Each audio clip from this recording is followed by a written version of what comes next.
today marks our 100th day, Jamal and I, being in a relationship. And you know what? In Korea, since we have a Korean blood, we used to celebrate 100th day in every relationship, and that we're going to do today.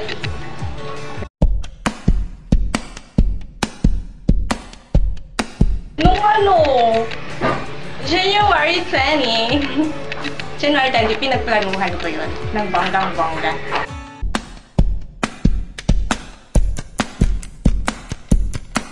Gumawa ako ng very long love letter novela na yon.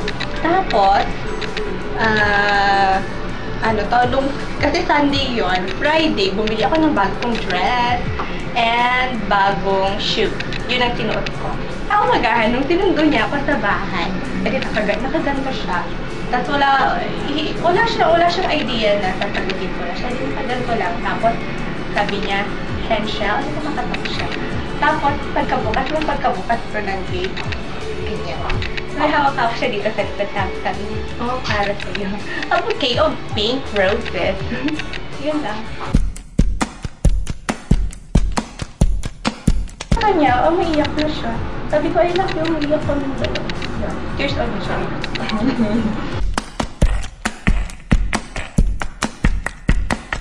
When he sold his minivan and his motorcycle cycle in exchange of a car, para daw may service kami, may magagamit kami. Ito since na 2 weeks pa lang kami magkakilala noon, o diba? And I strongly disagree with that. Sabi ko, hindi mo naman kailangan gawin yan, but he did. And we called that car the bridal car since it's color white. That's our bridal car. Ayun, that's the cutest thing.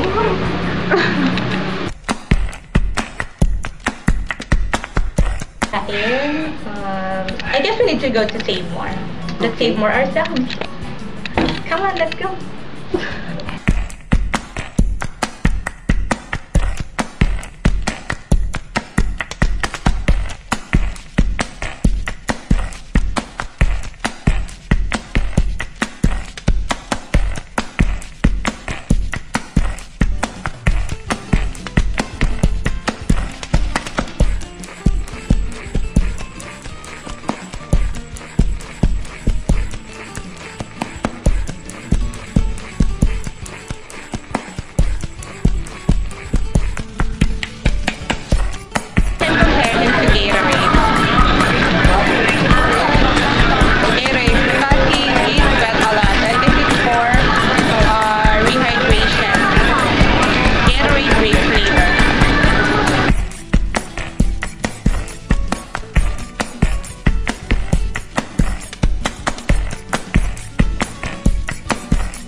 His tummy is so big and lagi kong pinipindot.